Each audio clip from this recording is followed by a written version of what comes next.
Welcome to SS TV 5 ప్రేక్షకులకు నమస్కారం. మహబూబ్నగర్ జిల్లా మక్తల్ పోలీస్ స్టేషన్లో అవినీతి వ్యవహారం వెలుగులోకి వచ్చింది. Maktal circle inspector G Chandrashekar, ఇద్దరు కానిస్టేబుళ్లు శివారెడ్డి, నరసింహలతో కలిసి లంచం తీసుకుంటూ ఏసీబీ అధికారుల చేతికి చిక్కారు. ఏసీబీ అధికారుల సమాచార ప్రకారం ఓ కేసును సవ్యంగా పరిష్కరించేందుకు ఈ ముగ్గురు పోలీసులు 20,000 లంచం డిమాండ్ చేశారు. బాధితుడు ఈ విషయాన్ని ఏసీబీ అధికారులకు ఫిర్యాదు చేయగా వారు జాగ్రత్తగా పథకం వేసి నిందితులను రెడ్ హ్యాండ్గా పట్టుకున్నారు.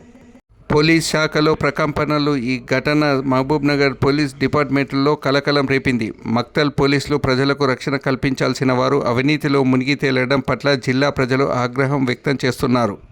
ఏసీబీ అధికారులు ఈ కేసును పూర్తిగా విచారించి అవసరమైన చట్టపరమైన చర్యలు తీసుకుంటామని తెలిపారు. ఏసీబీ అధికారుల సమాచార ప్రకారం ఇంకా చాలామంది పోలీసులు అధికారులు అవినీతికి పాల్పడుతున్న అవకాశం ఉందనే కోణంలో దర్యాప్తు కొనసాగుతుంది. ఈ కేసు ఆధారంగా మరికొందరిపై చర్యలు తీసుకునే అవకాశం ఉందని సమాచారం.